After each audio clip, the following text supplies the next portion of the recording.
नमस्कार दोस्तों, और एक बार फिर स्वागत है आपका हमारे चैनल पर, जहां हम जीवन के गूढ़ रहस्यों को सरल कहानियों के माध्यम से समझने का प्रयास करते हैं। आज हम एक ऐसे सिद्धांत पर बात करने जा रहे हैं जो सृष्टि के आरंभ से ही अटल रहा है। एक ऐसा नियम जो हर जीव, हर कण पर लागू होता है। आपने अपने बड़ों से, धर्म ग्रंथों से या अपने जीवन के अनुभवों से ये बात जरूर सुनी होगी, जैसा करोगे वैसा भरोगे, या जैसी करनी वैसी भरनी। ये केवल एक कहावत नहीं है दोस्तों, ये कर्म का एक शाश्वत अटूट विधान है। लेकिन क्या हम सच में इस पर विश्वास करते हैं, या जब हम दूसरों को गलत करते हुए भी फलते फूलते देखते हैं और खुद को अच्छा करते हुए भी संघर्ष करते पाते हैं, तो हमारा विश्वास डगमगाने लगता है? क्या ये नियम हमेशा हर किसी के लिए हर परिस्थिति में लागू होता है? आज हम आपको एक ऐसी कहानी सुनाने जा रहे हैं जो इस अटल नियम को, कर्म के इस अद्भुत फल को स्वयं तथागत गौतम बुद्ध के माध्यम से उजागर करती है। ये कहानी न सिर्फ एक अहंकारी राजा की आंखें खोल देगी, बल्कि शायद हमारे अपने जीवन को देखने का नजरिया भी बदल देगी। अगर आप भी कर्म के इस चक्र में, इस न्यायपूर्ण विधान में विश्वास रखते हैं या इसे और गहराई से समझना चाहते हैं, तो इस वीडियो को अभी एक लाइक कर दीजिए, ताकि ये ज्ञान की गंगा और लोगों तक भी प्रवाहित हो सके। और मैं आपसे एक सवाल पूछना चाहता हूं, जिसका जवाब आप नीचे कमेंट्स में पूरी ईमानदारी से दीजिएगा। क्या आपने अपने जीवन में कभी ऐसा अनुभव किया है कि आपके किसी अच्छे या बुरे कर्म का फल आपको अप्रत्याशित रूप से और सीधे तौर पर मिला हो? वो क्या अनुभव था? हमारे साथ जरूर साझा करें। तो चलिए उस प्राचीन काल में लौटते हैं, जब एक शक्तिशाली राजा ने कर्म के इस सिद्धांत को चुनौती देने का प्रयास किया और बुद्ध ने उसे अपने ज्ञान के प्रकाश से कैसे राह दिखाई। बहुत समय पहले की बात है। मगध के विशाल और समृद्ध राज्य पर राजा वीरसेन का शासन था। वीरसेन एक प्रतापी, कुशल और महत्वाकांक्षी शासक था। उसका साम्राज्य दूर दूर तक फैला था। उसके खजाने सोने चांदी और रत्नों से भरे थे और उसकी सेना अजेय मानी जाती थी। सब कुछ था उसके पास, शक्ति, समृद्धि और सत्ता। परंतु इन सब के साथ राजा वीरसेन के मन में एक गहरा अहंकार भी पल रहा था। उसे लगता था कि वो जो कुछ भी है अपनी शक्ति और बुद्धि के बल पर है। वो अक्सर अपने दरबारियों और मंत्रियों के बीच डींगे हाँकता।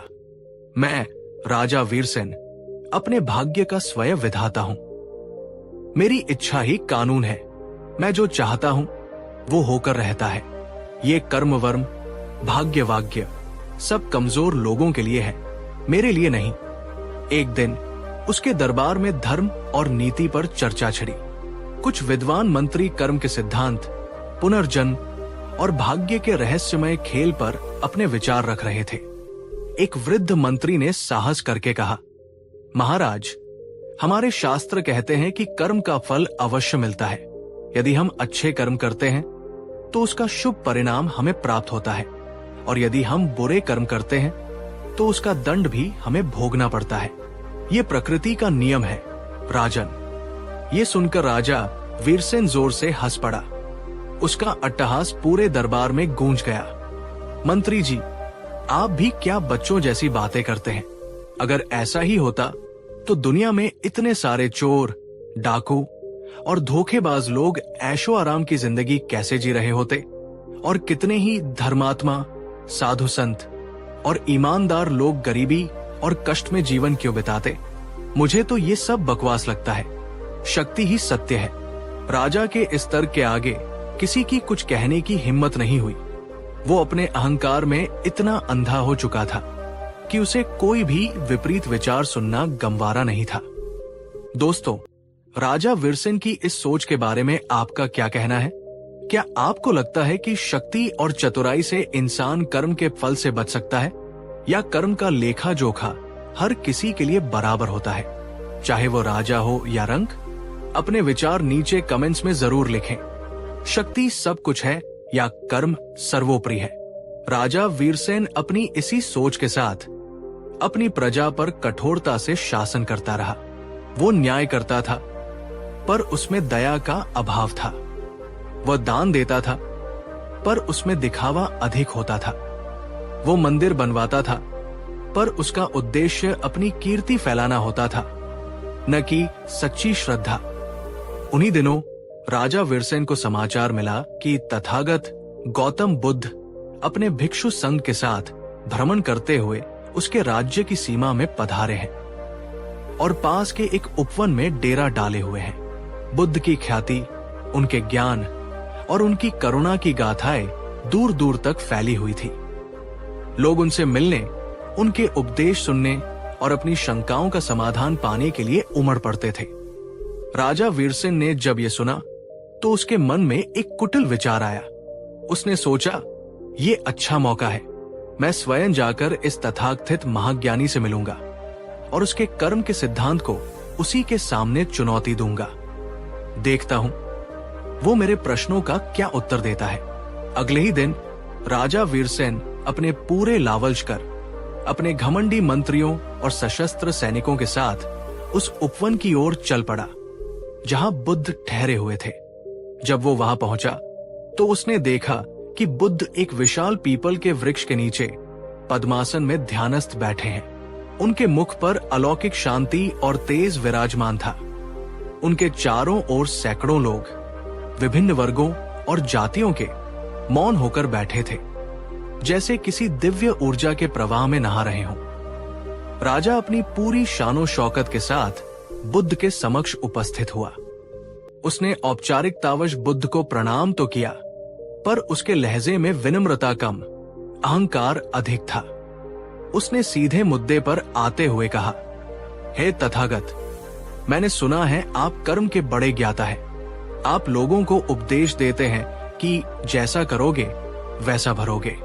तो मेरा आपसे एक सीधा सा प्रश्न है। मैंने अपने राज्य के लिए अनेक अच्छे कार्य किए हैं, विशाल सड़कें बनवाई, कुएं खुदवाए, भव्य मंदिर निर्मित करवाए, समय समय पर दान भी दिया।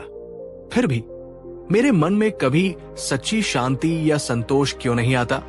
मुझे हमेशा और अधिक पाने की लालसा क्यों रहती है? वो एक पल रुका, फिर और भी चुनौतीपूर्ण स्वर में बोला, और वही दूसरी ओर मैं ऐसे अनेक लोगों को जानता हूं जो दूसरों को धोखा देते हैं, झूठ बोलते हैं, प्रजा का शोषण करते हैं, फिर भी वे सुखी और संपन्न जीवन व्यतीत कर रहे हैं। उनके पास मुझसे भी अधिक ऐश्वर्य है। बताइए भगवान, आपके कर्म का सिद्धांत यहाँ कहाँ लागू होता है? क्या ये सब केवल मन को बहलाने की बातें नहीं है? राजा के इन कटु और अहंकारी वचनों को सुनकर सभा में उपस्थित लोगों में कानाफूसी होने लगी। सबको राजा के इस व्यवहार पर क्रोध भी आ रहा था, पर बुद्ध की उपस्थिति में सब शांत थे। बुद्ध ने धीरे से अपनी आंखें खोली। उनकी दृष्टि में न कोई क्रोध था, न कोई घबराहट। उन्होंने अत्यंत शांत और करुणामय दृष्टि से राजा वीरसेन की ओर देखा, जैसे वे उसके बाहरी अहंकार के पीछे छिपे उसके आंतरिक भय और अज्ञान को देख पा रहे हों। कुछ क्षणों के मौन के पश्चात बुद्ध के होठों पर एक हल्की सी रहस्यमयी मुस्कान उभरी। उन्होंने अत्यंत मधुर और स्थिर स्वर में कहा, राजन, तुम्हारे प्रश्न तीक्ष्ण हैं और वे केवल तुम्हारे नहीं, अनेकों के मन में उठते हैं। तुम्हारा संदेह स्वाभाविक है, क्योंकि तुम कर्म के स्थूल रूप को देख रहे हो, उसके सूक्ष्म विधान को नहीं। बैठो राजन, आज मैं तुम्हें एक कहानी सुनाता हूं। शायद इस कहानी में तुम्हें अपने प्रश्नों के, अपने भ्रमों के उत्तर मिल जाए। राजा वीरसेन बुद्ध के शांत आत्मविश्वास से थोड़ा अचंभित, पर फिर भी अपनी जिज्ञासा को दबा न सका।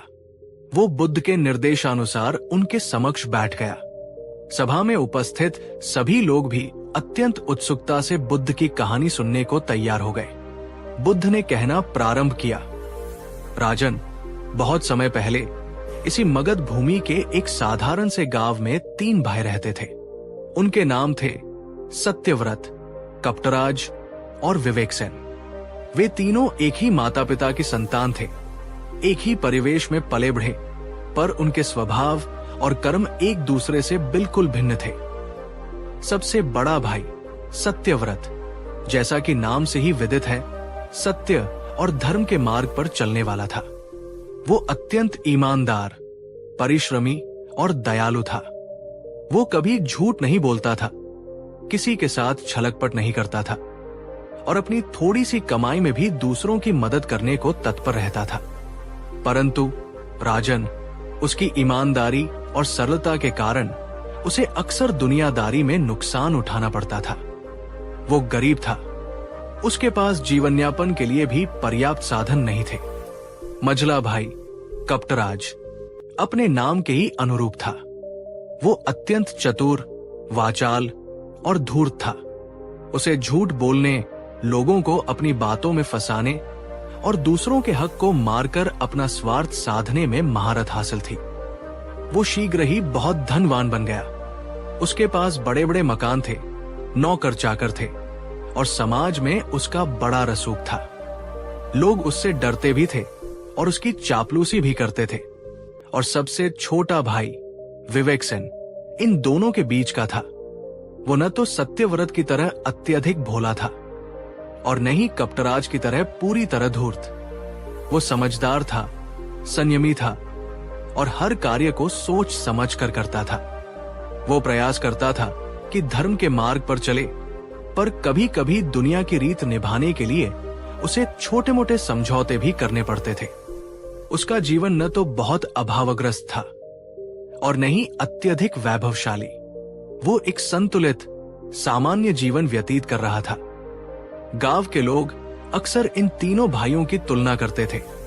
कुछ कहते, देखो सत्यव्रत बेचारा कितना कष्ट उठा रहा है, ईमानदारी का जमाना ही नहीं रहा। कपटराज को देखो कैसे मजे से जी रहा है, सारे सुख भोग रहा है। और विवेकसेन तो अपनी ही दुनिया में मस्त है। समय बीतता गया। तीनों भाइयों ने अपना अपना जीवन अपने अपने ढंग से जिया और फिर एक एक करके अपनी आयु पूरी कर तीनों की मृत्यु हो गई। बुद्ध एक पल के लिए रुके, राजा वीरसेन की आंखों में झांका और फिर कहा, राजन, मृत्यु के पश्चात तीनों भाइयों की आत्माएं कर्मों का लेखा जोखा लेकर यमराज की सभा में पहुंची। वहां उनके जीवन भर के कर्मों का चिट्ठा खोला गया। हर छोटा बड़ा विचार, हर वाणी, हर क्रिया। चित्रगुप्त ने जब तीनों का हिसाब प्रस्तुत किया तो यमराज ने अपना निर्णय सुनाया। सत्यव्रत, तुमने जीवन भर सत्य और धर्म का पालन किया, अनेक कष्ट सहे पर मार्ग नहीं छोड़ा। तुम्हारा हृदय शुद्ध है, तुम्हारे लिए स्वर्ग के द्वार खुले हैं। जाओ और अपने सत्कर्मों का सुख भोगो। सत्यव्रत को अपार आनंद और शांति की अनुभूति हुई। कपटराज, तुमने जीवन भर छलकपट किया, दूसरों को दुख दिया और अधर्म से धन संचय किया। तुमने क्षणिक सुख तो भोगे पर अनेकों को पीड़ा पहुंचाई। तुम्हारे लिए नरक के कठोर दंड विधान किए गए हैं। जाओ और अपने दुष्कर्मों का फल भुगतो। कपटराज भय से कांपने लगा। उसके सारे ऐश्वर्य वही धरे रह गए। विवेकसेन, तुमने जीवन में संतुलन बनाने का प्रयास किया। तुमने कुछ पुण्य भी किए और कुछ अज्ञानतावश या विवशतावश त्रुटियां भी। तुम्हारा हिसाब अभी पूरा नहीं हुआ है। तुम्हें अपने कर्मों को और शुद्ध करने और आत्मज्ञान प्राप्त करने के लिए पुनः मानव योनि में जन्म लेना होगा ताकि तुम पूर्णता की ओर अग्रसर हो सको। विवेकसेन ने यमराज के निर्णय को स्वीकार किया। बुद्ध ने कहानी समाप्त की और राजा वीरसेन की ओर देखा, जो गहरी सोच में डूबा हुआ था। दोस्तों, बुद्ध की ये कहानी क्या सिखाती है? क्या आपको लगता है कि सत्यव्रत का मार्ग कठिन होते हुए भी श्रेष्ठ था, या कपटराज ने दुनियादारी में अधिक समझदारी दिखाई? और विवेकसेन के बारे में आपके क्या विचार हैं? अपने विचार कमेंट्स में जरूर साझा करें। सत्य का मार्ग, कपट का मार्ग या विवेक का मार्ग, आप किसे चुनते? राजा वीरसेन बुद्ध की कहानी सुनकर स्तब्ध और मौन था। उसके चेहरे पर अहंकार की जगह अब एक गहरी उलझन और जिज्ञासा ने ले ली थी। उसने कुछ क्षणों बाद कांपते स्वर में पूछा, भगवान, आपकी कहानी मर्मस्पर्शी है, पर क्या इसका अर्थ यह है कि हमारे सभी कर्मों का फल हमें मृत्यु के पश्चात अगले जन्म में ही मिलता है? यदि ऐसा है तो इस जीवन में अच्छे कर्म करने का क्या तात्कालिक प्रोत्साहन है और बुरे कर्म करने वाले इस जीवन में क्यों दंडित नहीं होते? बुद्ध राजा के मन की गहराई को समझ रहे थे। उन्होंने स्नेहपूर्वक उत्तर दिया, नहीं राजन, ऐसा नहीं है कि सभी कर्मों का फल केवल मृत्यु के पश्चात ही मिलता है। कर्म का विधान अत्यंत सूक्ष्म और बहुआयामी है। इसे समझने के लिए तुम्हें धैर्य और खुली दृष्टि की आवश्यकता है। राजन, कर्म 3 प्रकार से फल देते हैं। कुछ कर्म ऐसे होते हैं जिनका फल तुरंत इसी क्षण मिल जाता है। जैसे तुम जलते हुए अंगारे को हाथ में पकड़ोगे तो तुम्हारा हाथ तुरंत जल जाएगा। इसमें किसी प्रतीक्षा की आवश्यकता नहीं। ये क्रियमाण कर्म का तात्कालिक फल है। कुछ कर्म ऐसे होते हैं जिनका फल कुछ समय बाद इसी जीवन में मिलता है। जैसे तुम आज कोई बीज बोते हो तो उसे पौधा बनने, फिर वृक्ष बनने और फिर फल देने में कुछ महीने या कुछ वर्ष लग सकते हैं। तुम धैर्यपूर्वक उसकी सेवा करते हो और समय आने पर तुम्हें उसका मीठा फल अवश्य मिलता है। ये प्रारब्ध कर्म का हिस्सा होते हैं जो इस जीवन में भोगने के लिए होते हैं। और कुछ कर्म ऐसे होते हैं जो बहुत गहरे होते हैं, जिनके संस्कार हमारी आत्मा पर अंकित हो जाते हैं। उनका फल या तो इस जीवन के अंतिम पड़ाव में या फिर अगले जन्मों में संचित कर्म के रूप में प्रकट होता है। ये हमारे विचार, हमारी भावनाएं, हमारी आदतें और हमारे भविष्य के जन्मों की परिस्थितियों को भी प्रभावित करते हैं। बुद्ध ने अपने हाथ में जमीन से एक छोटा सा सूखा हुआ बीज उठाया। उन्होंने उसे राजा वीरसेन को दिखाते हुए कहा, राजन, इस बीज को देखो। ये अभी कितना छोटा और निर्जीव सा लग रहा है, पर इसके भीतर एक विशाल वृक्ष बनने की, हजारों फल देने की और अनगिनत पंछियों को आश्रय देने की क्षमता छिपी हुई है। यदि इसे सही मिट्टी, पानी और सूर्य का प्रकाश मिले तो ये अपनी पूरी क्षमता को प्रकट करेगा। तुम्हारे कर्म भी राजन इन्हीं बीजों की तरह है। हर विचार, हर शब्द, हर क्रिया एक बीज है जो तुम इस ब्रह्मांड रूपी खेत में बो रहे हो।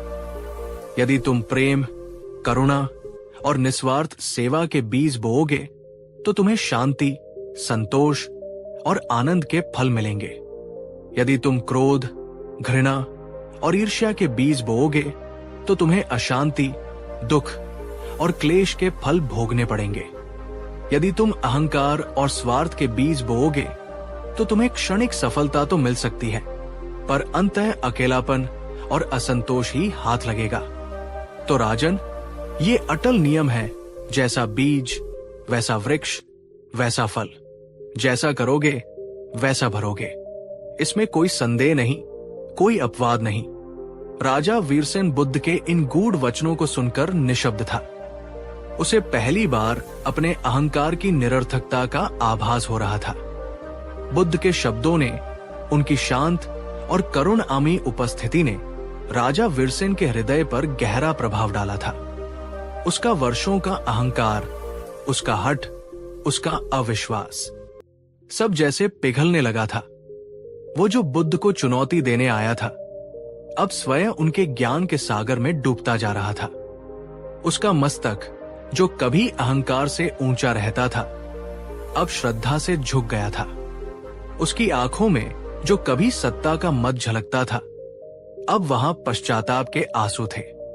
वो समझ चुका था कि उसका तथाकथित अच्छा कर्म, मंदिर बनवाना, दान देना, वो सब बाहरी दिखावा था, अपनी कीर्ति और प्रशंसा की भूख मिटाने का एक साधन मात्र था। उन कर्मों के पीछे शुद्ध भाव, सच्ची करुणा और निस्वार्थता का अभाव था। इसीलिए उसे कभी आंतरिक शांति और संतोष की प्राप्ति नहीं हुई, और वे लोग जो उसे बुरे कर्म करके भी सुखी दिखते थे, शायद वे अपने किसी पिछले पुण्य का फल भोग रहे थे, या उनका क्षणिक सुख उस कड़वे फल की ऊपरी मिठास मात्र था, जिसका असली स्वाद उन्हें भविष्य में चखना ही था।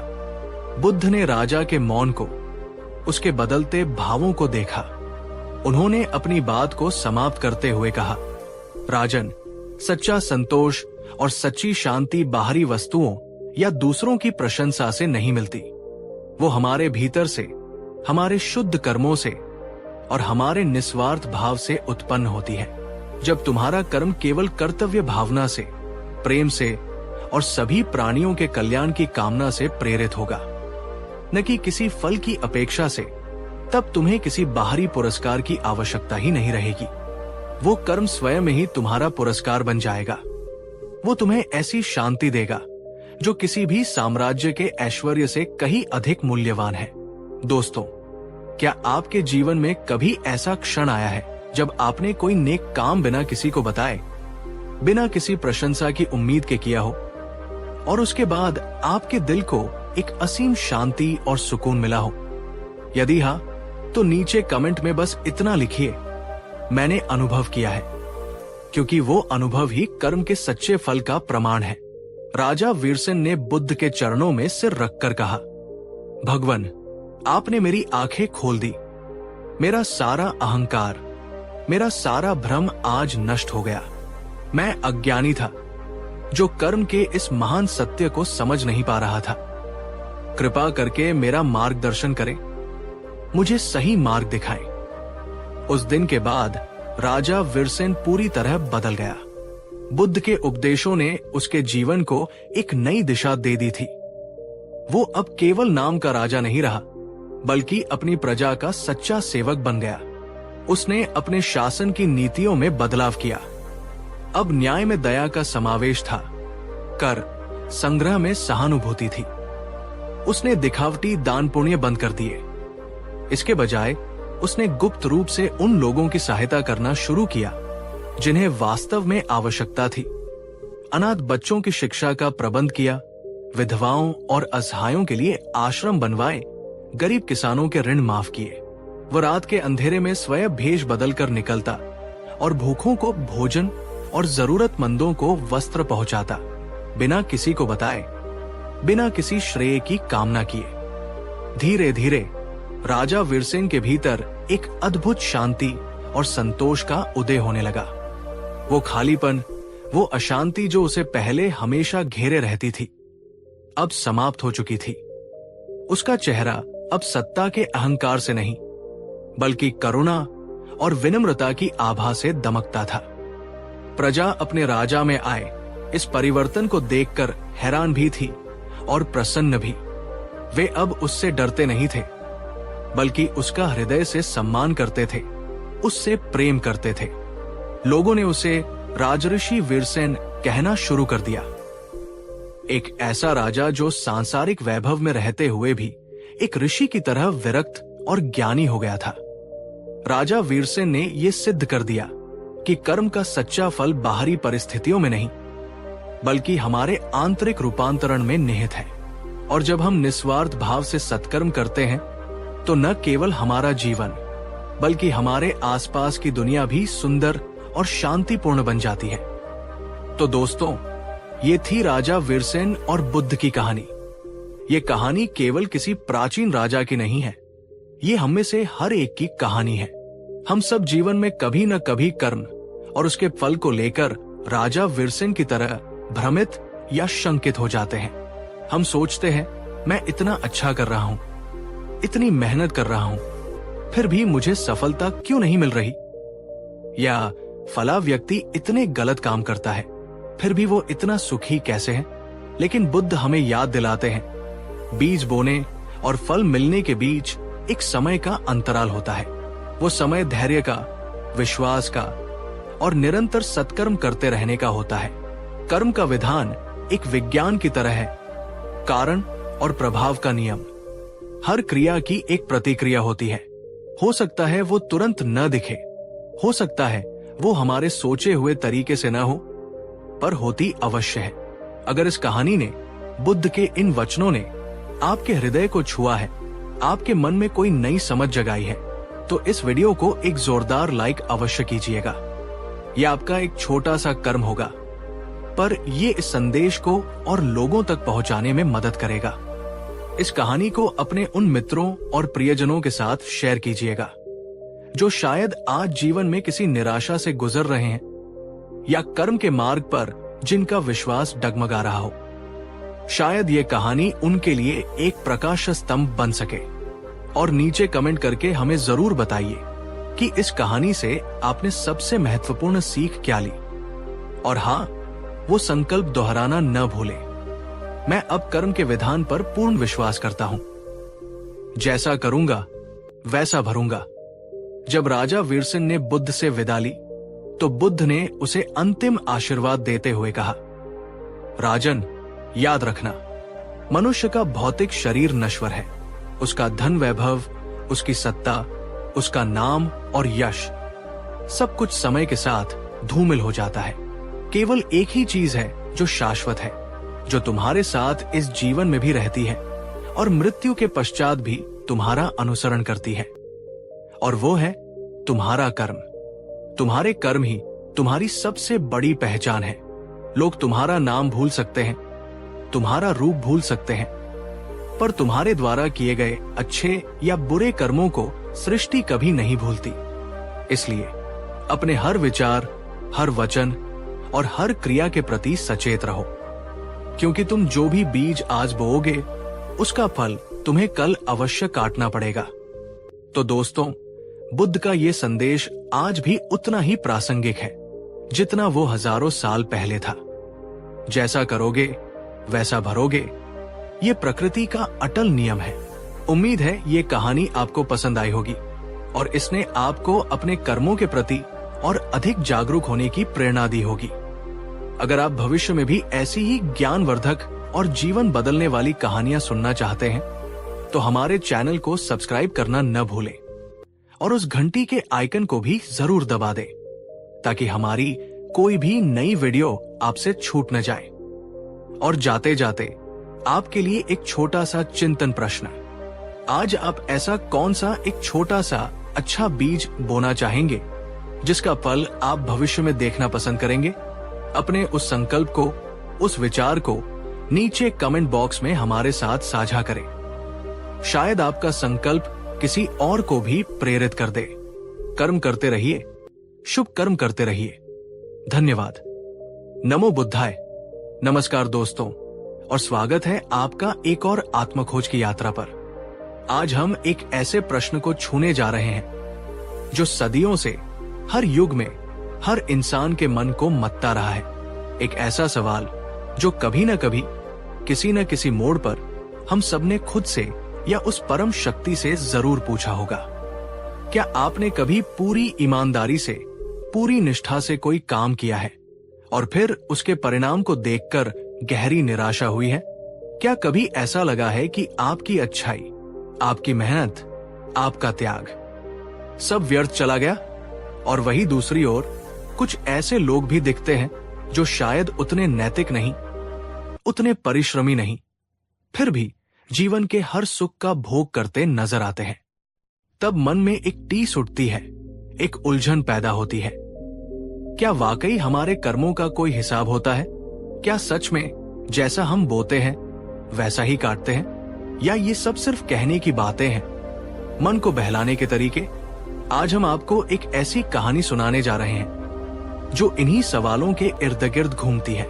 ये कहानी है एक साधारण किसान की जिसके मन में यही द्वंद्व था, और उसने ये सवाल किसी और से नहीं बल्कि स्वयं तथागत गौतम बुद्ध से पूछा था, भगवान, क्या कर्म सच में पल देता है? और बुद्ध ने जो उत्तर दिया, उसने न सिर्फ उस किसान की आंखें खोली, बल्कि वो जवाब आज भी, हजारों साल बाद भी हमारे जीवन को एक नई दिशा दे सकता है, हमारे दृष्टिकोण को बदल सकता है। इस कहानी को, इस संवाद को बहुत ध्यान से अपने दिल से सुनिएगा, क्योंकि हो सकता है आपके भी कई अनसुलझे सवालों के जवाब इसमें छिपे हों।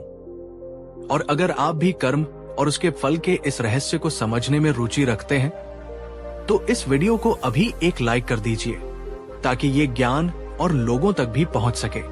चलिए अब उस युग में चलते हैं जब बुद्ध की अमृतवाणी धरती को पवित्र कर रही थी। बहुत समय पहले की बात है, जब मगध का साम्राज्य अपनी समृद्धि के लिए जाना जाता था। उसी राज्य के एक छोटे से अनजाने से गांव में हरिदास नाम का एक किसान रहता था। हरिदास कोई राजाम महाराजा नहीं था, न कोई ज्ञानी पंडित। वह एक सीधा सादा मिट्टी से जुड़ा हुआ इंसान था। उसका जीवन सूर्य की पहली किरण के साथ शुरू होता और तारों की छाव में समाप्त होता। भोर के धुंधलके में जब गांव के अधिकतर लोग सो रहे होते, हरिदास अपने बैलों को लेकर खेतों की ओर निकल पड़ता। उसकी रूखी सूखी हथेलियां हल्की मूठ को कसकर पकड़ती और पसीने की बूंदें मां धरती में समाकर जैसे उसे सींचती। वो बीज बोता, पौधों की देखभाल करता, खरपतवार हटाता, जानवरों से फसल की रक्षा करता। उसने कभी किसी के साथ छल नहीं किया, कभी किसी का हक नहीं मारा। उसकी पत्नी भी उतनी ही धर्मपरायण और मेहनती थी। दोनों मिलकर अपने छोटे से परिवार का पेट पालने के लिए दिन रात जुटे रहते। लेकिन हरिदास के जीवन में एक अजीब सी विडंबना थी। इतनी कड़ी मेहनत, इतनी ईमानदारी के बावजूद उसके हिस्से में हमेशा कमी ही आती। कभी सूखा पड़ जाता तो कभी असमय बारिश फसल तबाह कर देती। कभी कोई बीमारी मवेशियों को लील जाती तो कभी साहूकार का कर्ज उसे और उसकी पत्नी को भूखे पेट सोने पर मजबूर कर देता। उसे सबसे ज्यादा तकलीफ तब होती जब वो अपने आस पड़ोस के कुछ ऐसे लोगों को देखता जो शायद उतने ईमानदार नहीं थे, जो दूसरों को ठगने से भी नहीं हिचकते थे, जो आलस्य में दिन गुजारते थे, फिर भी उनके घर धन धान्य से भरे रहते, उनके बच्चे अच्छे कपड़े पहनते, उनके चेहरों पर एक अजीब सी निश्चिंतता होती। दोस्तों, क्या आपने भी कभी अपने जीवन में ऐसा अनुभव किया है जब आपको लगता है कि आप सब कुछ सही कर रहे हैं, पूरी मेहनत कर रहे हैं, लेकिन परिणाम आपकी अपेक्षाओं के अनुरूप नहीं मिल रहा? या जब आप देखते हैं कि जो लोग गलत रास्ते पर हैं, वे आपसे ज्यादा सुखी दिख रहे हैं? नीचे कमेंट में हाँ या नहीं लिखकर अपने विचार जरूर साझा करें। हम सब एक दूसरे के अनुभवों से सीखते हैं। एक दिन जब सूरज आग उगल रहा था और हरिदास अपने सूखे दरार पड़े खेतों को उदासी से निहार रहा था, उसके सब्र का बांध टूट गया। वो वही खेत की मेड़ पर बैठ गया, अपनी फटी हुई धोती से पसीना पोंछा और आसमान की ओर देखकर निराशा भरे स्वर में बुदबुदाया, हे विधाता, हे ईश्वर, क्या मेरी प्रार्थनाएं तुम तक नहीं पहुंचती? क्या मेरे अच्छे कर्म, मेरी ये हाड़तोड़ मेहनत कभी कोई फल देगी भी या नहीं? या ये सब ढकोसला है? क्या धर्म, नीति, सदाचार का कोई मूल्य नहीं इस दुनिया में? उसकी आंखों में आंसू थे और दिल में एक गहरा अवसाद। उसे लगने लगा था कि शायद ईश्वर ने उसे भुला दिया है, या शायद अच्छे कर्मों का फल मिलना महज एक कल्पना है। हरिदास अपनी निराशा और सवालों के बोझ तले दबा हुआ कई दिनों तक गुमसुम सा रहा। उसका काम में मन नहीं लगता था। उसे हर चीज निरर्थक लगने लगी थी। तभी एक दिन गांव के चौपाल पर कुछ हलचल हुई। बाहर से आए कुछ व्यापारियों से गांव वालों को खबर मिली कि तथागत गौतम बुद्ध अपने भिक्षु संघ के साथ पास के ही एक नगर में पधारे हैं और वहां वे आम लोगों को धर्म का उपदेश दे रहे हैं। लोगों में कानाफूसी होने लगी। एक ने कहा, सुना है बुद्ध त्रिकालदर्शी है, वे हर किसी के मन की बात जान लेते हैं। दूसरे ने जोड़ा, कहते हैं उनके दर्शन मात्र से जीवन सफल हो जाता है। उनकी वाणी में ऐसा जादू है कि पत्थर भी पिघल जाए। कोई और बोला, अगर दुनिया में कोई है जो जीवन के गूढ़ रहस्यों को समझा सकता है, दुखों का निवारण कर सकता है, तो वो केवल भगवान बुद्ध ही है। ये बातें हरिदास के कानों में भी पड़ी। पहले तो उसने अनसुना करने की कोशिश की। उसे लगा ये सब भी वैसी ही बातें हैं जैसी वो बचपन से सुनता आया है। लेकिन फिर उसके मन के किसी कोने में एक छोटी सी आशा की किरण जागी। एक क्षीण सी आवाज ने कहा, क्या पता यही वो जगह हो जहां तुम्हें अपने सवालों का जवाब मिल जाए। खोने को तो अब है ही क्या। उस रात हरिदास को नींद नहीं आई। वो करवटें बदलता रहा। उसके मन में बुद्ध के बारे में सुनी बातें घूम रही थी। उसने अपनी पत्नी राधा से अपने मन की बात कही राधे, सुना है पास के नगर में महात्मा बुद्ध आए हैं। लोग कहते हैं वे बहुत ज्ञानी हैं, सबके दुखों का कारण और निवारण जानते हैं। मेरा मन कर रहा है कि मैं एक बार उनसे जाकर मिलूं। मैं उनसे पूछना चाहता हूं, मैं जानना चाहता हूं कि क्या मेरे कर्मों का, मेरी इस जिंदगी का कोई अर्थ भी है या नहीं। राधा एक समझदार और पतिव्रता स्त्री थी। उसने अपने पति की आंखों में छटपटाहट और उम्मीद की मिलीजुली चमक देखी। उसने हरिदास का हाथ थामते हुए कहा, स्वामी, आपका मन यदि कहता है तो आप अवश्य जाइए। मन में कोई संशय लेकर जीना भी तो एक बोझ ही है। यदि उन महात्मा के पास आपके प्रश्नों का उत्तर हो तो इससे अच्छी बात और क्या होगी। लौटकर मुझे भी बताइएगा कि उन्होंने क्या कहा। पत्नी की सहमति और अपने मन की प्रबल इच्छा से हरिदास ने अगले ही दिन बुद्ध से मिलने के लिए प्रस्थान करने का निश्चय कर लिया। उसके पास न तो कोई सवारी थी, न रास्ते के लिए कोई खास भोजन, बस तन पर फटे पुराने कपड़े, पैरों में टूटी हुई चप्पलें और दिल में एक अनसुलझा सवाल और एक धुंधली सी उम्मीद। हरिदास ने कई दिनों तक पैदल यात्रा की। तपती धूप, धूल भरी सड़कें, रात का अंधेरा और जंगली जानवरों का डर, सब कुछ सहते हुए वो अंततः उस नगर में पहुंचा जहां बुद्ध का शिविर लगा हुआ था। उसने देखा एक विशाल आम के वृक्ष के नीचे एक शांत और दिव्य आभा से मंडित तथागत बुद्ध विराजमान थे। उनके चारों ओर हजारों की संख्या में लोग बैठे थे। राजा, रंक, ज्ञानी, अज्ञानी, स्त्री, पुरुष, सभी उनकी अमृतवाणी सुनने को आतुर थे। हरिदास उस भीड़ में एक कोने में सहमा हुआ सा खड़ा हो गया। उसे अपनी दीनहीन अवस्था पर संकोच भी हो रहा था। इतने बड़े महात्मा के सामने वो क्या कहेगा, कैसे कहेगा। कई लोग अपनी अपनी जिज्ञासाएं, अपनी अपनी समस्याएं बुद्ध के समक्ष रख रहे थे और बुद्ध अत्यंत धैर्य और करुणा के साथ उनके उत्तर दे रहे थे। हरिदास की बारी आने में कई घंटे लग गए। शाम ढलने को थी। जब उसका नाम पुकारा गया तो उसके पैर कांप रहे थे। वो धीरे धीरे आगे बढ़ा और बुद्ध के चरणों के समीप जमीन पर बैठ गया। उसके चेहरे पर यात्रा की थकान, धूप की कालिमा, शरीर पर धूल की परत और आंखों में वर्षों से दबा हुआ दर्द और एक याचक का भाव स्पष्ट झलक रहा था। उसने अपने कांपते हुए हाथों को जोड़ा, गला रुंधा हुआ था। फिर भी उसने हिम्मत करके धीमी पर स्पष्ट आवाज में पूछा, भगवन, तथागत, मैं हरिदास एक बहुत ही साधारण किसान हूं। मैंने जीवन भर अपनी पूरी क्षमता और ईमानदारी से खेतों में काम किया है।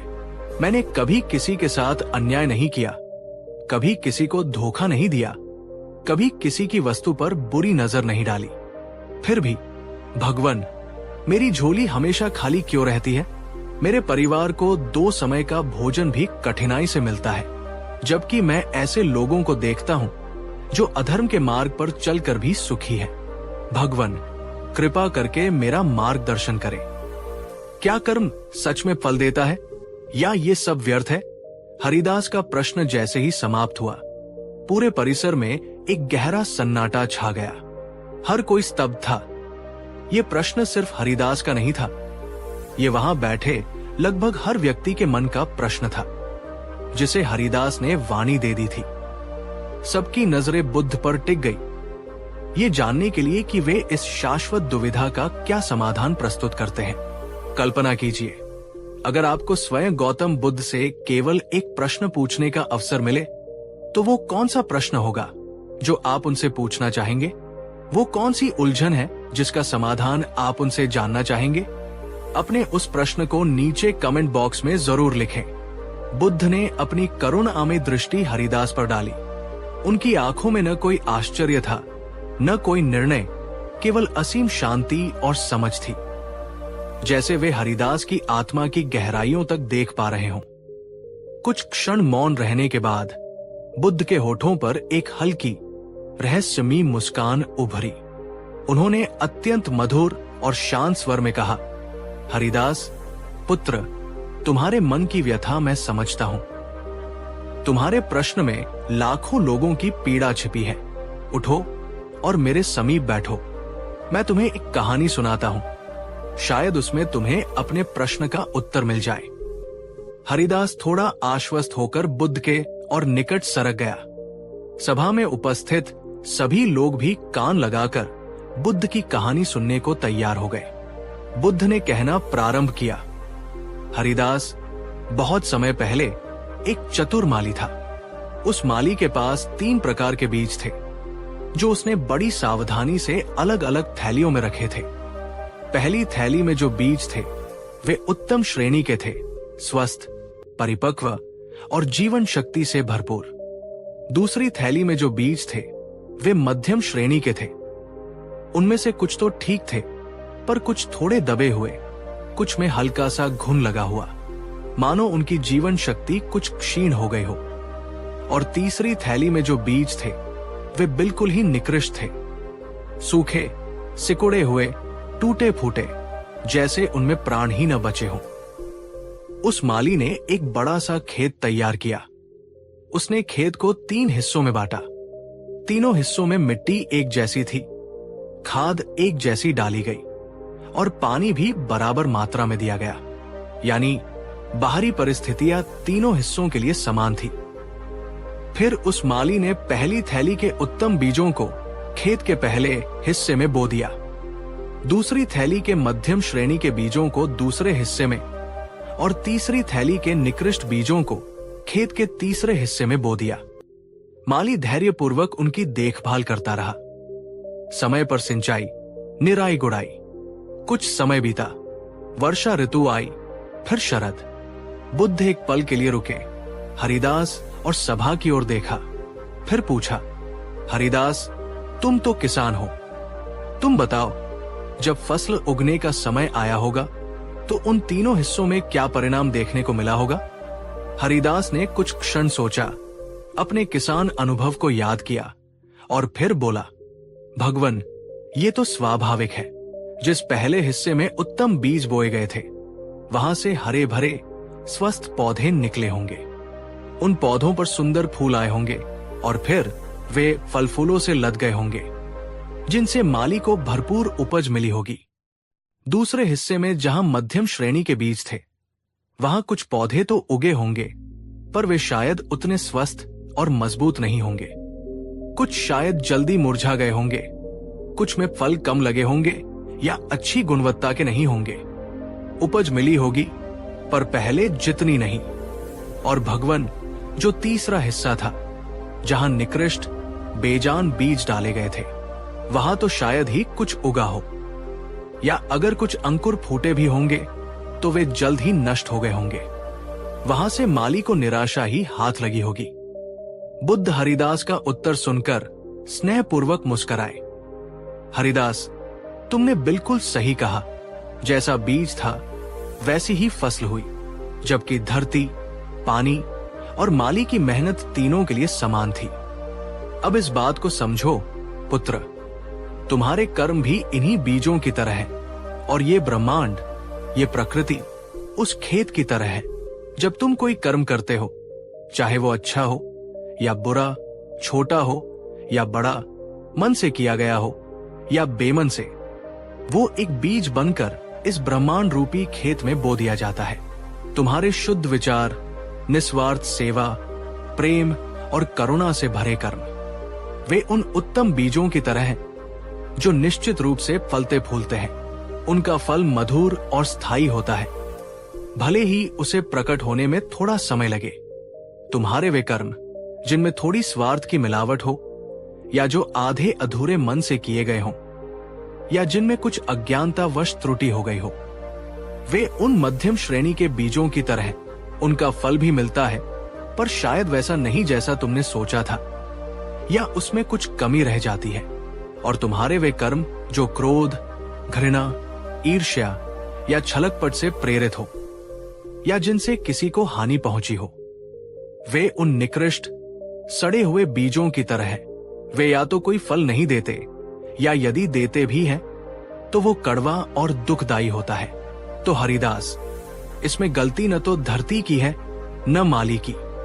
गलती या कहो परिणाम का आधार स्वयं बीज की गुणवत्ता में निहित है। हरिदास बुद्ध की बातों को किसी मंत्रमुग्ध व्यक्ति की तरह सुन रहा था।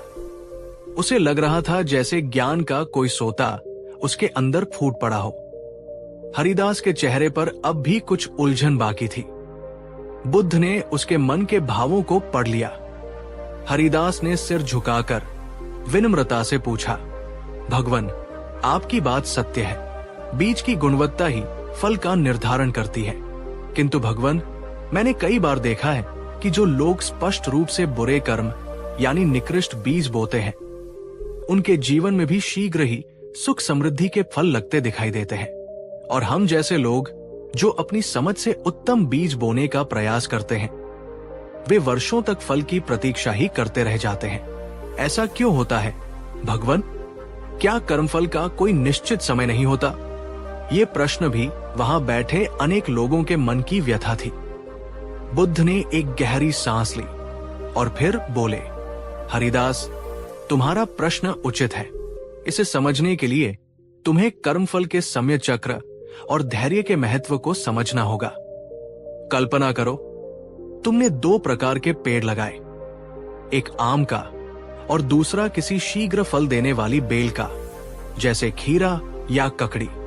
खीरे की बेल कुछ ही सप्ताह में फल देने लगती है।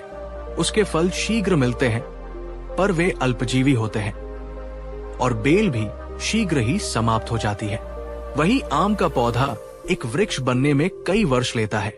उसे धैर्यपूर्वक सींचना पड़ता है, उसकी रक्षा करनी पड़ती है। कई वर्षों की प्रतीक्षा के बाद जब वो फल देना शुरू करता है, तो उसके फल मधुर, पौष्टिक और दीर्घकाल तक आनंद देने वाले होते हैं।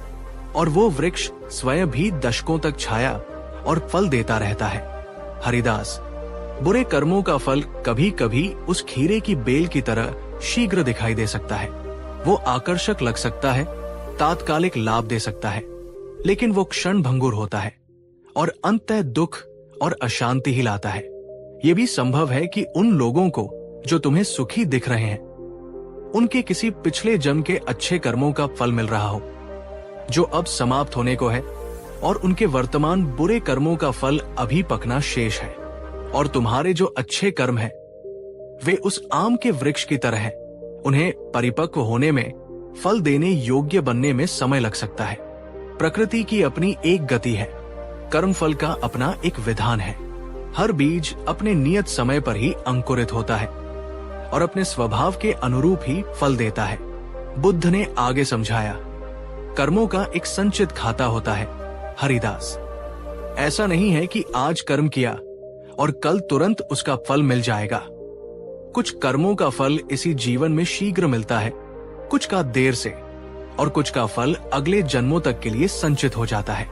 इसलिए जब तुम किसी अधर्मी को तात्कालिक रूप से सुखी देखो, तो विचलित मत हो।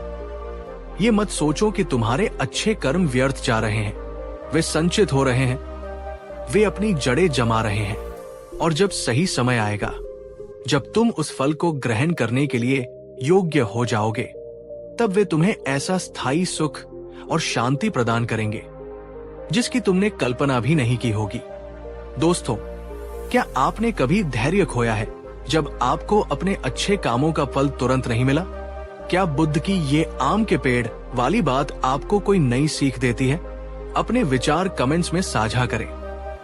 क्या आप मानते हैं कि अच्छे कर्मों का फल देर से ही सही, पर मिलता जरूर है?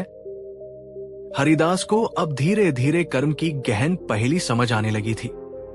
उसके मन का बोझ हल्का हो रहा था। हरिदास की आंखों में अब आंसू नहीं थे, बल्कि एक नई चमक थी, ज्ञान की चमक, समझ की चमक। बुद्ध की वाणी ने उसके हृदय के अंधकार को दूर कर दिया था। उसे अपने सारे प्रश्नों के उत्तर मिलते जा रहे थे। फिर भी उसने एक अंतिम जिज्ञासा प्रकट की, हे तथागत, तो क्या हमें केवल अच्छे कर्म करते रहना चाहिए फल की प्रतीक्षा में? यदि फल मिलने में इतना विलंब है या वो अगले जन्म में मिलना है, तो इस जीवन में उस कर्म को करने का उत्साह कैसे बना रहेगा? बुद्ध हरिदास के इस व्यावहारिक प्रश्न पर और भी कोमलता से मुस्कुराए। उन्होंने कहा, पुत्र हरिदास, यही कर्म के सबसे बड़े रहस्य को समझने की आवश्यकता है, और वो है कर्म करने का दृष्टिकोण। कर्म करो हरिदास, लेकिन फल की आसक्ति से मुक्त होकर कर्म करो। इसे निष्काम कर्म कहते हैं। जब तुम फल की अत्यधिक चिंता करते हो तो तुम्हारा ध्यान कर्म की गुणवत्ता से हटकर फल की प्राप्ति पर केंद्रित हो जाता है।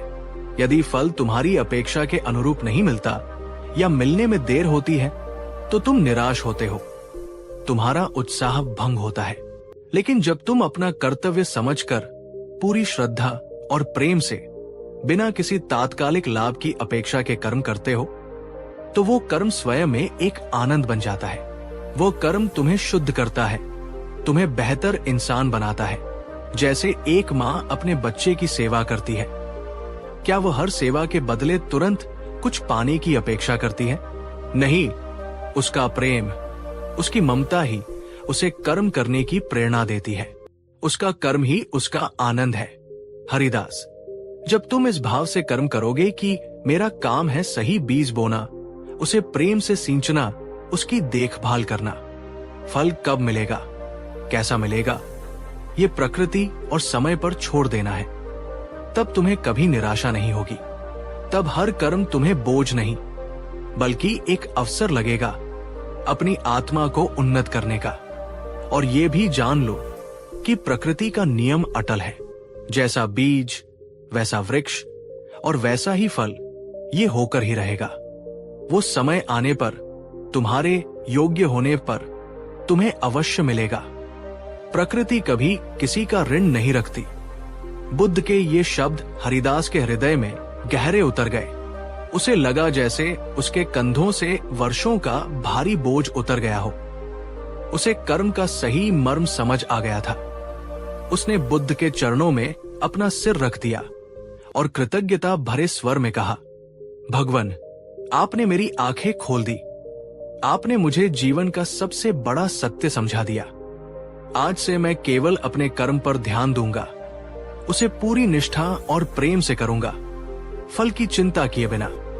मैं समझ गया प्रभु कि सच्चा सुख फल में नहीं बल्कि सही कर्म करने में ही निहित है। हरिदास बुद्ध से विदा लेकर अपने गांव लौट आया, लेकिन ये वो पहले वाला निराश और कुंठित हरिदास नहीं था। ये एक बदला हुआ हरिदास था, शांत, संतुष्ट और एक नई ऊर्जा से भरपूर। उसने पहले की ही तरह बल्कि उससे भी अधिक समर्पण और प्रेम से अपने खेतों में काम करना शुरू किया। अब वो मौसम की प्रतिकूलता से विचलित नहीं होता था, नहीं दूसरों की समृद्धि देखकर ईर्ष्या करता था। उसका ध्यान केवल अपने कर्म पर था। अच्छे बीज बोना, उन्हें प्रेम से सींचना और बाकी सब प्रकृति पर छोड़ देना। धीरे धीरे समय के साथ उसके खेतों में भी बहार आने लगी, फसलें लहलहाने लगी, घर में अन्न के भंडार भरने लगे। उसके परिवार के चेहरे पर भी मुस्कान लौट आई। लेकिन हरिदास के लिए सबसे बड़ा परिवर्तन ये नहीं था। सबसे बड़ा परिवर्तन उसके भीतर आया था। हरिदास अब हर परिस्थिति में मुस्कुराता था, शांत रहता था, क्योंकि वो जान चुका था कि उसका हर अच्छा कर्म, हर नेक विचार एक उत्तम बीज की तरह ब्रह्मांड में बोया जा रहा है, और उसका फल जब भी और जैसा भी मिलेगा वो उसके लिए कल्याणकारी ही होगा। वो समझ गया था कि कर्म कभी व्यर्थ नहीं जाता, और इस प्रकार बुद्ध के उस एक संवाद ने न सिर्फ हरिदास का बल्कि उन सभी लोगों का जीवन बदल दिया जिन्होंने उस दिन उस ज्ञान को अपने हृदय में धारण किया। दोस्तों, हरिदास की ये कहानी और बुद्ध के ये उपदेश आपको कैसे लगे? क्या आप भी अब हरिदास की तरह फल की चिंता किए बिना अपने कर्मों को पूरी निष्ठा और प्रेम से करने को तैयार हैं? अगर हाँ, तो नीचे कमेंट में पूरी सकारात्मकता के साथ लिखिए, मैं भी केवल श्रेष्ठ कर्म करूंगा, या मेरा विश्वास कर्म में है। तो मेरे प्यारे दोस्तों, ये कहानी हमें सिखाती है कि जीवन में उतार चढ़ाव, सफलता असफलता, सुख दुख आते जाते रहते हैं। कभी कभी हमें अपने कर्मों का फल तुरंत नहीं मिलता, और कभी दूसरों को उनके बुरे कर्मों के बावजूद सुखी देखकर हमारा मन विचलित हो सकता है। लेकिन तथागत बुद्ध ने हमें जो मार्ग दिखाया है वो धैर्य का मार्ग है, निष्काम कर्म का मार्ग है और प्रकृति के विधान में अटूट विश्वास का मार्ग है। याद रखिए बुद्ध के ये अनमोल वचन। जैसे एक बीज अपने नियत समय पर ही अंकुरित होकर वृक्ष बनता है और फल देता है, वैसे ही तुम्हारे प्रत्येक कर्म का फल भी अपने नियत समय पर अवश्य प्रकट होता है। कर्म करो परंतु फल की आसक्ति मत रखो। तुम्हारा अधिकार केवल कर्म करने में है, उसके फल में कभी नहीं। ब्रह्मांड तुम्हारे हर अच्छे और बुरे कर्म का लेखा जोखा रखता है। कोई भी कर्म चाहे कितना भी छोटा क्यों न हो, कभी व्यर्थ नहीं जाता। तो आज से जब भी आपके मन में अपने कर्मों के फल को लेकर कोई शंका या निराशा आए, तो हरिदास और बुद्ध के इस संवाद को याद कर लीजिएगा। अगर इस कहानी ने, बुद्ध के इन विचारों ने आपके दिल को छुआ है, आपके मन को शांति दी है या आपको एक नई दिशा दी है, तो इस वीडियो को एक लाइक जरूर कीजिएगा। इसे अपने उन सभी दोस्तों और प्रियजनों के साथ शेयर कीजिएगा जो जीवन में कभी कभी निराश हो जाते हैं या कर्म के सिद्धांत पर शंका करने लगते हैं। शायद ये कहानी उनके लिए भी मार्गदर्शक बन सके। और नीचे कमेंट करके हमें जरूर बताइए कि इस कहानी का कौन सा हिस्सा या बुद्ध का कौन सा उपदेश आपको सबसे ज्यादा प्रभावित कर गया। और हाँ, वो संकल्प लिखना न भूलें। धन्यवाद बुद्ध। अब मैं कर्म पर और गहराई से विश्वास करता हूं।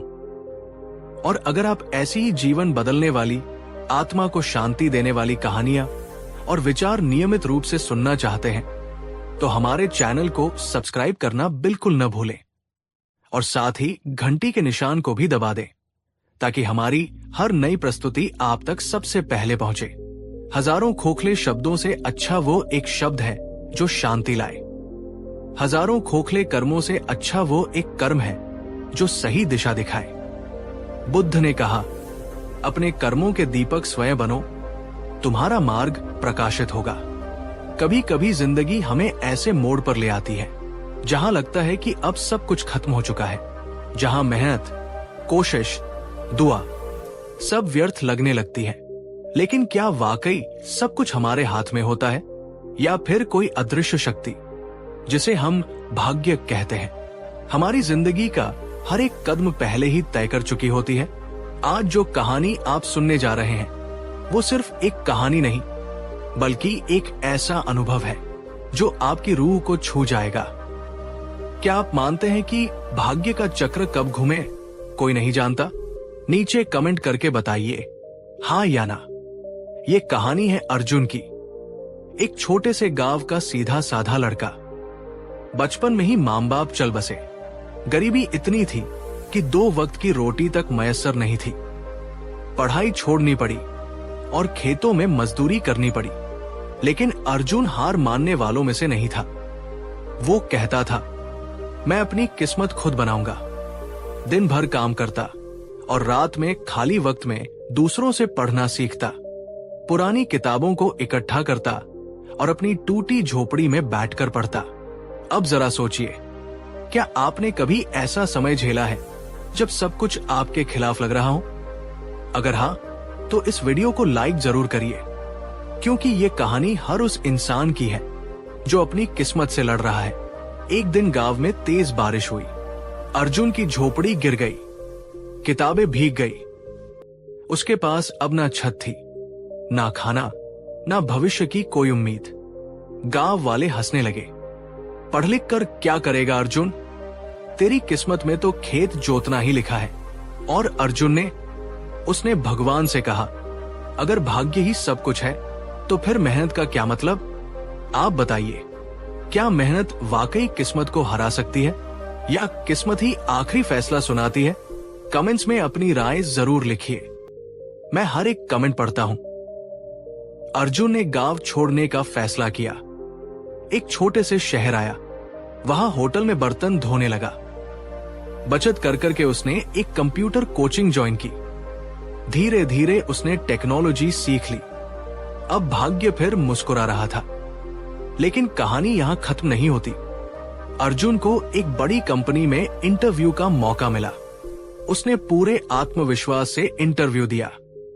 सबको पसंद आया, लेकिन जब बैकग्राउंड चेक हुआ, पता चला कि अर्जुन अनपढ़ गांव से आया है, बिना कोई सर्टिफिकेट के। उसे रिजेक्ट कर दिया गया। फिर से वही सवाल उठा, क्या भाग्य वाकई लिखा हुआ होता है? उस दिन अर्जुन फुटपाथ पर बैठकर रोया। उसी शाम एक साधु वहां से गुजरे। उन्होंने अर्जुन को रोते हुए देखा और पूछा, बेटा तू क्यों रो रहा है? अर्जुन ने कहा, कभी लगता है किस्मत बदल जाएगी, फिर लगता है जो लिखा है वही होकर रहेगा। साधु मुस्कुराए और बोले, तू बदल रहा है बेटा, और जब इंसान बदलता है तब किस्मत खुद रास्ता छोड़ देती है। अर्जुन ने पूछा, क्या भाग्य बदला जा सकता है? साधु बोले, भाग्य को मिटाया नहीं जा सकता, लेकिन लिखा फिर से जा सकता है, कर्मों की कलम से। इस लाइन ने अर्जुन की रूह को हिला दिया। अर्जुन ने हार नहीं मानी। खुद का छोटा सा ऑनलाइन स्टोर शुरू किया। रात भर मेहनत करता, दिन में डिलीवरी करता। धीरे धीरे लोग उसके काम की सराहना करने लगे। 3 साल बाद उसका स्टार्टअप इतना बड़ा हो गया कि उसी कंपनी ने उसे ऑफर भेजा जिसने पहले रिजेक्ट कर दिया था, और अर्जुन ने इनकार कर दिया। उसने कहा, अब मैं किसी कंपनी में काम नहीं करूंगा, मैं खुद कंपनी बनाऊंगा। आज अर्जुन अपने गांव लौट चुका है। वहां एक स्कूल और डिजिटल कोचिंग सेंटर खोल चुका है, ताकि कोई और बच्चा सिर्फ इसलिए पीछे न रह जाए क्योंकि उसका जन्म किसी गरीब घर में हुआ था और जो गांव वाले उसका मजाक उड़ाते थे, आज वो उसे गुरुजी कहकर बुलाते हैं। अब सवाल आपके लिए, क्या अगर अर्जुन मान लेता कि किस्मत में जो लिखा है वही होगा, तो क्या वो ये मुकाम पा सकता? क्या आपके जीवन में कोई ऐसा मोड़ आया है जब आपने खुद को हारा हुआ महसूस किया हो, लेकिन फिर भाग्य ने एक नया रास्ता दिखाया? अगर हाँ, तो नीचे कमेंट में मैं भी अर्जुन की तरह लड़ूंगा लिखिए। और अगर आपको ये कहानी प्रेरणादायक लगी हो तो इस वीडियो को लाइक, कमेंट और शेयर जरूर कीजिए, ताकि कोई और भी जो हार मानने की कगार पर है उसे एक उम्मीद की किरण मिल सके। भाग्य का चक्र कब घूमे कोई नहीं जानता, लेकिन जब घूमता है तो पूरी दुनिया बदल जाती है। तो आज से संकल्प लीजिए कि आप हार नहीं मानेंगे, कि आप भी अपनी किस्मत खुद लिखेंगे। अगर आपको ये वीडियो पसंद आया हो तो लाइक करें, कमेंट करें, मैं भी अर्जुन की तरह लड़ूंगा, शेयर करें अपने दोस्तों के साथ, और चैनल को सब्सक्राइब करना न भूलें, क्योंकि ऐसी ही कहानियां हम हर हफ्ते लेकर आते हैं, सिर्फ आपके लिए।